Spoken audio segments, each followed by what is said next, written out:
Okay, so we're on week one of a new build. Drew is not here, as you can see. And so I'm kicking us off here. And the topic this semester, if you read emails or paid attention to what was sent out, is worship. And we're going to basically walk through our liturgy.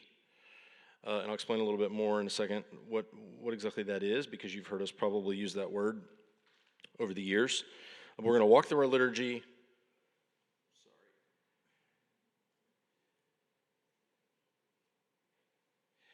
And hopefully help it make a little bit more sense. But I want to submit to you that corporate worship is formation. It is formative. And in order to be formed by it, you have to be present in it. I'll say that again at the end, just in case you don't miss what I'm saying. And I'll probably say it with a little more frankness at the end. But it is intended to be a formative thing. Now, each week you get a worship folder. Sorry, Joe, I know you just sat down, but I need you to get back up. Oh, look at that, magic. Each week you get a worship folder, and it's got various parts. And maybe you've been coming to Redeemer for a month, maybe you've been coming to Redeemer for 15 years. The worship service has largely remained unchanged in 15 years. There's a reason for that.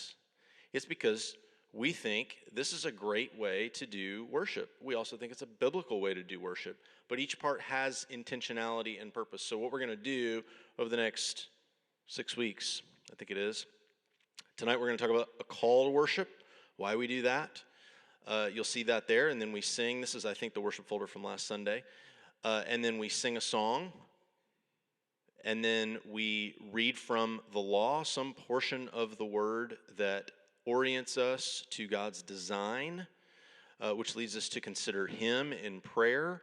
And anytime you are considering God in all of His glory as we adore Him, it should lead us to hold up a mirror and confess our sin, because we realize, oh wow, I'm not who He's called me to be or how He's designed me to be. So then I confess my sin to Him and go back, and we take a moment to sing a song to just have a time of reflection. That's why we do that song of repentance. And then after we meditate on our sin and our sinfulness, we get the assurance of pardon. And this is the promise from some portion of Scripture every single week. If you come in and you're a sinner, which, newsflash, you are, and you're coming in every week as a sinner, you need an assurance that Jesus came for sinners. And so this is some meditation on that. Then, to celebrate the fact that He's brought us together, we have a greeting time. Our mother church did not do a greeting time. They still don't to this, well, they do now. Yep. The daughter has won the mother over to a practice. For many years, though, our mother church didn't do a greeting time, and a lot of our core group in attending there for several years before we planted were really, well, bothered by that, because we felt like, okay, there's something missing there. And as soon as Redeemer started meeting and we did that, we were like, oh, yes, we should be doing this. And if you, again, recall what that's like every Sunday, it's usually just a few minutes of mass chaos and wonderful fellowship, and people are talking, and usually who's ever leading worship has to kind of draw people back and sort of force them to start singing again. It's great. It's every single week it's like that. So then in light of that, we sort of move to this section of praise and celebration. We sing a couple of songs there. And then we have never passed we did go through a season where we passed the plate, didn't we? Those of you that have better memories than me, I'm going to forget some things because we have changed here and there over the years. But generally speaking, we've had a box at the front and the back of the sanctuary. We do put that notice in there that giving is an act of worship. Then we get rid of the children. Just kidding. We've always we've always offered the option, and it is up to individual families as to whether they want their children to stay with them, and that's, of course, their call, but we do offer children's ministry classes. Those are usually very well attended, except on the first Sunday of the month when we have kids worship only through, all the parents said, kindergarten. Yes, that's true. So after the kids leave, we enter into another time of prayer where we thank God for what he has done in Jesus, and then we intercede on behalf of others. And then we move to sermon, and then a song at the end, and then the sending time. So tonight we're looking at a call to worship. And I want to bookend this by saying we are called into worship, and then in the benediction, what's happening? We're sent out. I failed to mention, a little tweak that we're doing to build this time is it's going to be content on the front end, and then the last, say, 15 minutes or so will be the interactive, the Q&A, the comments, and all of that. Because what we found the last couple of times is for those that want to listen, it's hard to follow because you can't hear the people in the congregation saying things, and the person at the microphone is like, oh, yeah, that's a good question, or, yeah, good point. And if you're listening, you can't hear. So we're going to do the content on the front end and then offer some time to reflect at the end, okay? Does that make sense? Everybody? Great. So first, our desire is that you would not only know the liturgy, but that you would know why the liturgy is the way the liturgy is. Why it's the order that it's in. What's the flow? Not only that you would know that, but that you would be able to explain it to someone else, namely your children. Okay? Start with your children. And then from there, think about neighbors, coworkers, anyone that you invite here, that they would be able to make sense out of what we're doing. Worship is a journey. We believe the worship service is a journey. Because what's happening is God's people, as Peter calls us in 1 Peter 2, exiles and sojourners in the world, as we gather together, that identity is being reinforced. And so our journey each week is a rehearsal of the gospel. We hear it, we pray it, we sing it, we relive it in the sacraments, and we do this alongside the visible but also the invisible church. If we were doing this the old way, I would stop and I would say, does anybody know what I mean by visible and invisible church? But I'm not going to do that. So I'll explain. Visible church is everybody that you can see, that you're here with. The invisible church is, well, the people who've gone before you who are invisible, right? The saints who've gone before you, the angels and archangels and all the company of heaven. We believe that as we are journeying in worship each week together, as we sing, our voices are joining those of those groups that I just mentioned. In the tradition I grew up in the liturgy, there's a point at which before communion we say we join our voices with the angels and archangels and all the company of heaven singing this hymn to praise your name, holy, holy, holy, right? And so as we are here, we are supposed to be drawn up. One of my seminary professors says this, his name was Bruce Waltke. He says, I am is in the world but not of it, and his holy people, though on earth, in a type or in a way, ascend to heaven. In other words, according to the place and conditions that God chooses, he and his chosen people enjoy rich communion together. That's the point of liturgy. So you have all kinds of liturgies, right? There's a liturgy to your morning. There's a liturgy to your bedtime routine. Children thrive on liturgies, right? Kids or parents of young kids.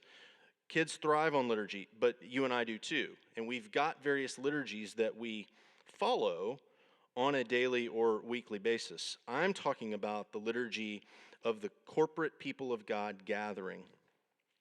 And just like in the Old Testament, even in the New Testament, he has said there's a time and a place and conditions that I say are the ways in which this needs to be done. Now, we meet in here. We could meet outside, right? You could meet in an auditorium. That's where we started at Winter Haven High School. And so the place is not as important.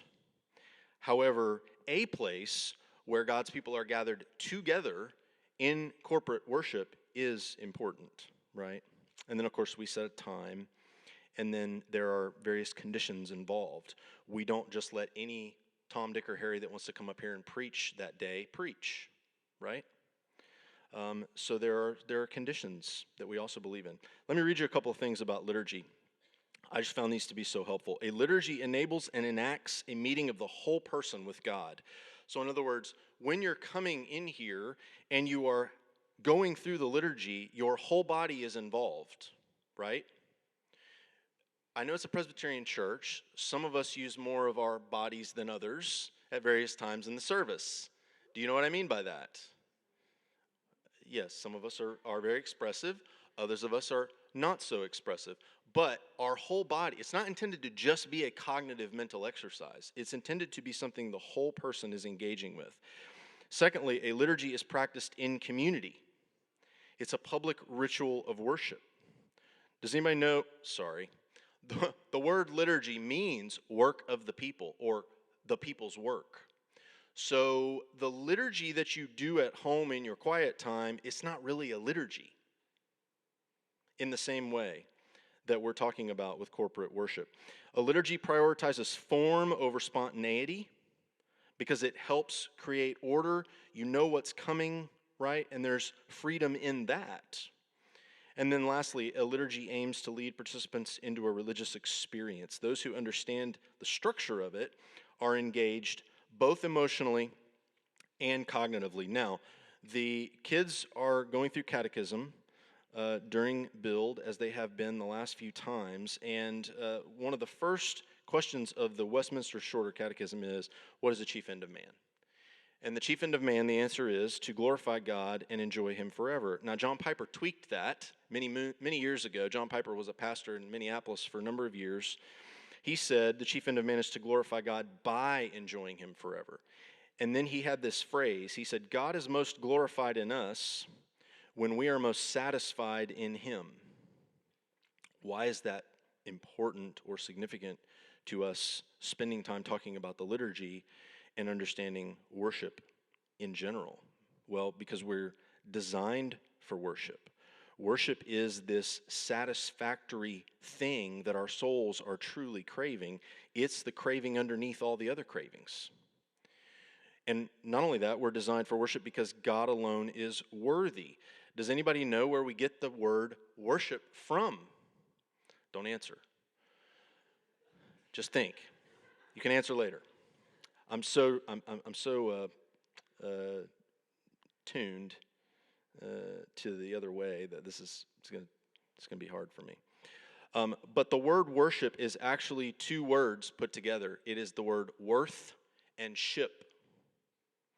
So worshiping someone is the act of declaring the worth that you assign to it or them. And ship is just the other part of the word. Didn't do my research on that part.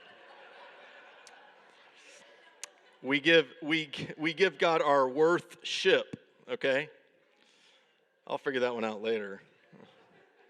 Hey, listen, I was really proud. I had a proud Papa moment today, spiritual Papa moment, because I was talking to Austin about, he's like, what are you going to talk about? And he's going to talk about similar things with the youth group. And I said, worship is worth-ship. And he said, I remember in that room right over there, when I was in the 8th grade, you told our worldview class that.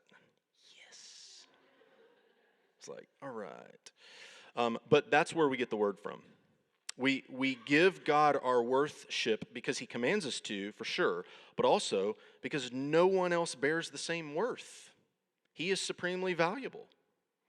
That's why Piper said, God receives the most glory when we express and live in or out of the most satisfaction in or toward him. And we believe, as I said at the outset, that worship is formative. Here's the problem.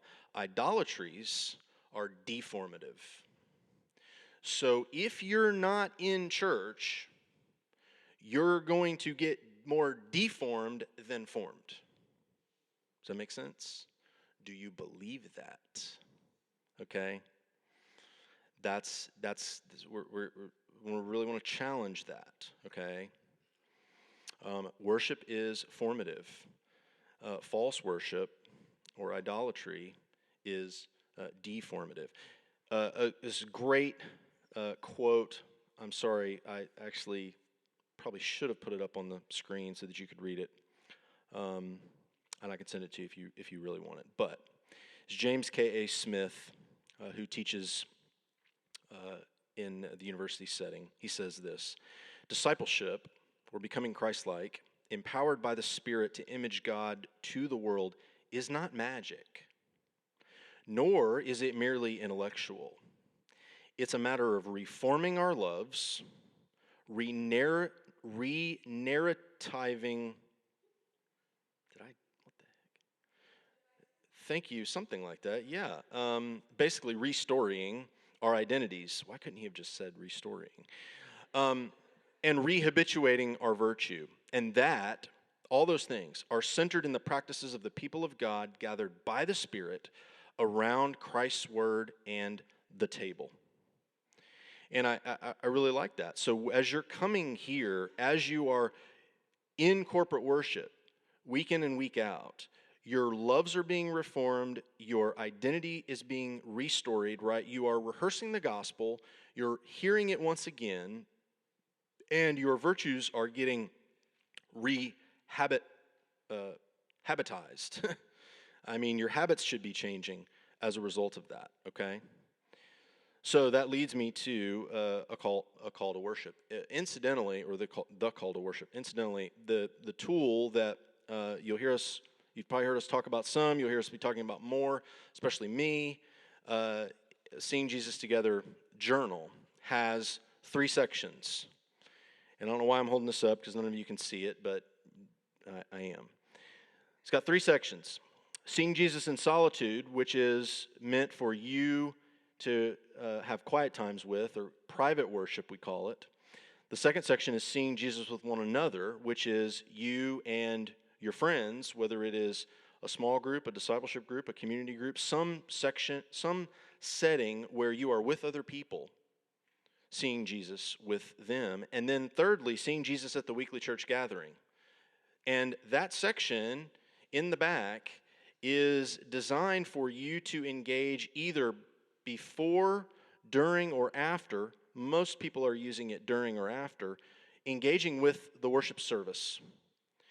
And again, it is a way for you as a disciple to come prepared and be thinking through these different parts, which week in and week out will make you into a, dare I say, a better worshiper. I know that may sound weird, but it will make you, we believe, into a better worshiper. So there's a section on preparation. So as you come in, how are you preparing yourself? There's a section on diverse body members actively serving. And so where do you see the body acting like the body? Where can you be encouraged there? Where are you encouraged in the singing of the congregation? Where do you see people interacting in spiritual means to encourage each other? How are your leaders teaching and preaching the Bible? How is that leading you to Jesus? And then in the supper, how did the supper help you to remember the gospel in community? So those are the sections. I wish, Joe, there's not a chance that you have a visual of the insert. It's okay. So pay attention this Sunday. Maybe you have before, but pay attention this Sunday on the insert page, which has the scripture passage on one side and the outline on the other side. There's a series of questions at the bottom. Those questions come from this, and they really are trying to help us engage, and then if our community group were to meet that day, to engage in our community group around what the worship experience, what was going on, how are we coming away from it, okay? So there's 3 things that I want to, and these aren't going to take too terribly long. Wanted to allow a good 10 or 15 minutes for us to just interact and chat a little bit. But there's 3 things I want to say about the call to worship. Number 1, the call to worship reminds us that salvation is God's idea. You realize the call to worship is God calling you to worship. You don't walk in here and try to get Him to show up. You're coming here, and it's His invitation that is bringing you here. And what we're doing when we stand up there and we read that, and maybe there's some sort of introduction, but then we read that, and usually there's a leader and a people portion, right? Everybody tracking with me? Okay, good, thanks. There's a leader portion and a people portion to say, okay, you're not just bumps on logs. We want you to engage. We want you to talk back. We want you to, as you hear from God, we then want you to even speak the words of God, inviting you, calling you to worship. You know, in Islam, you have to go to the mosque because that's the place Allah has said to pray. And even, and I had a longtime missionary to the Muslim world, as well as a couple of Arab folks tell me this. You don't know if he's actually listening. You can't be sure that he's actually paying attention to what you're saying. You're just hoping. Okay? We don't have that. And then I know Drew's told the story about being in India before, and early morning, listening, hearing all this racket early in the morning, and he's like, what are they doing? Well, they're waking the gods up. We don't have to do that either. So it's not like you got to walk in this room on a Sunday morning and scream at the top of your lungs for the Lord to show up. Hey, whatever you're doing, can you please come down and pay attention? 1410 Dundee Road. There's some people here. We want to meet with you. The call to worship in the beginning of corporate worship points to our belief that apart from the work of the Holy Spirit, who regenerates and calls us to himself, we would never gather to worship. At least we'd never gather to worship the one true God who made the heavens and the earth. There's lots of calls to worship, aren't there? They put them out at the beginning of every sports season. It's called a schedule.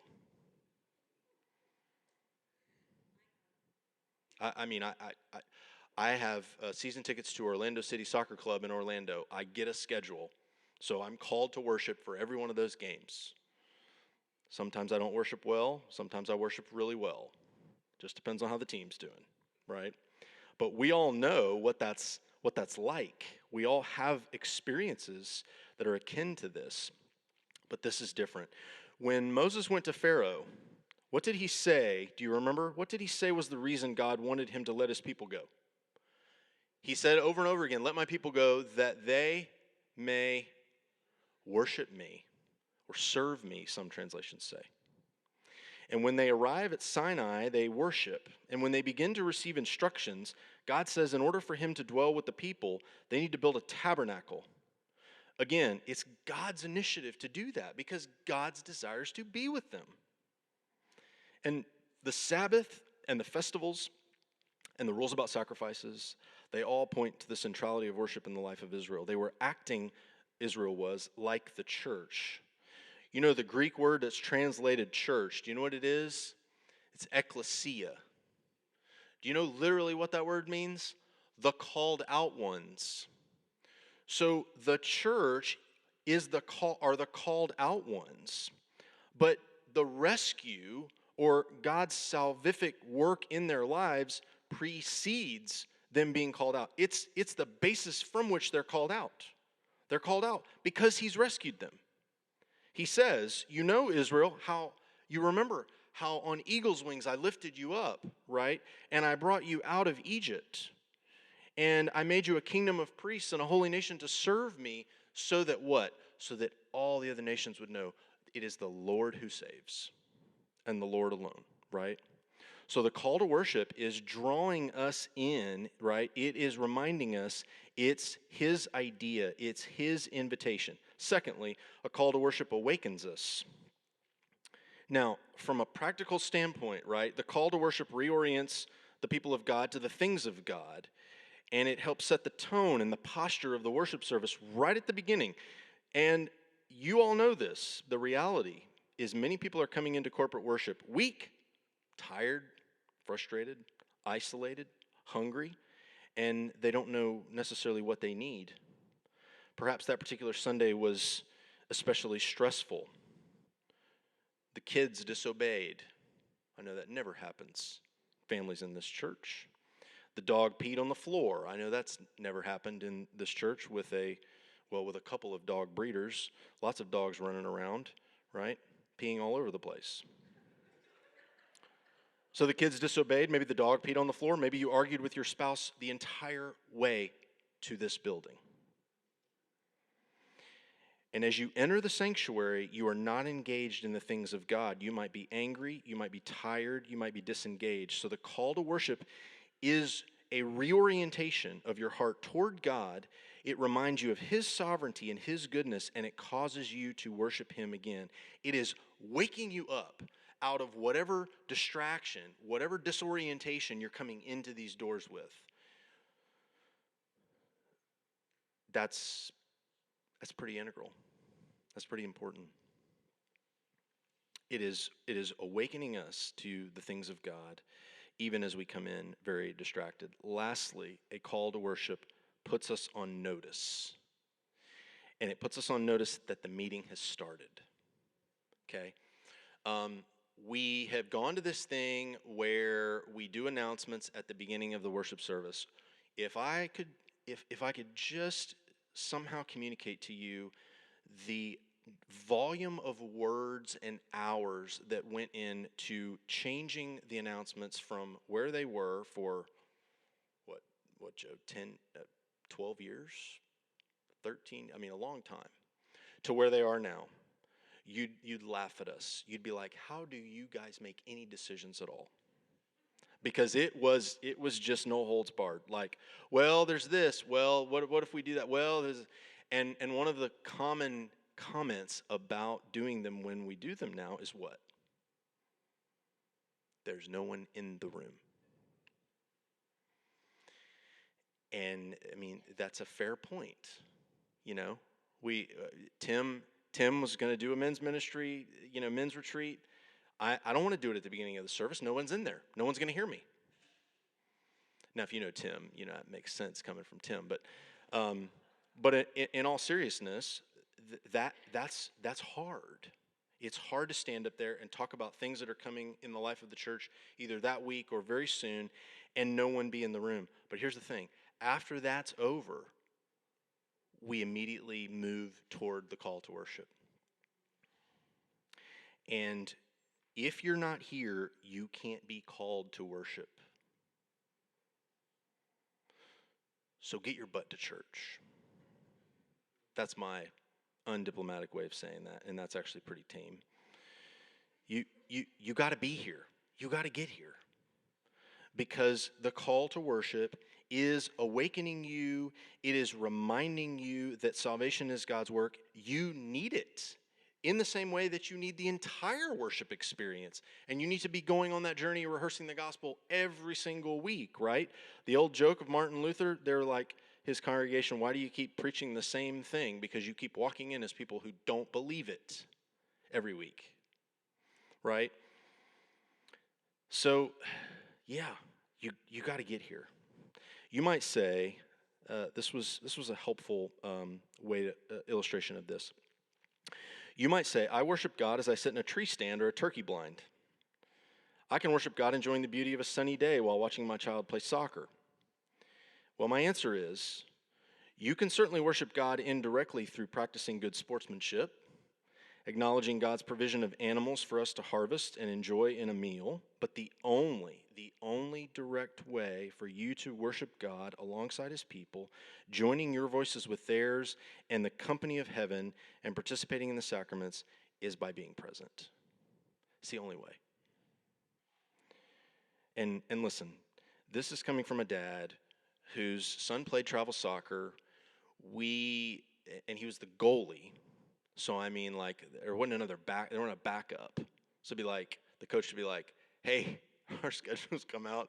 Could you make a 12:30 game on a Sunday, in 3 months, or, something like that? And we really battled that.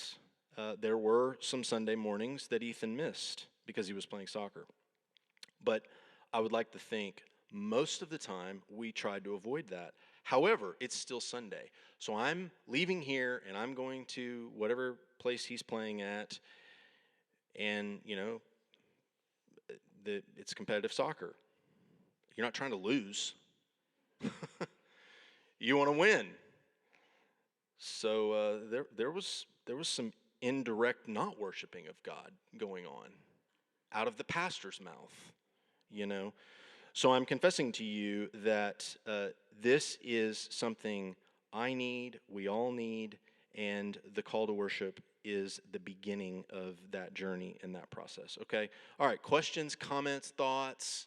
I've got 7:17. I want to, yeah, 7:17. So I want to honor y'all's time.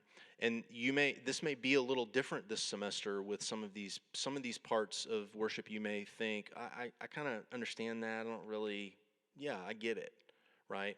Whereas the last couple times it's been a lot more cultural things and some stuff that is a lot more discussion driven. But we want you to understand why we do what we do in order to be able to share it or tell somebody else about it.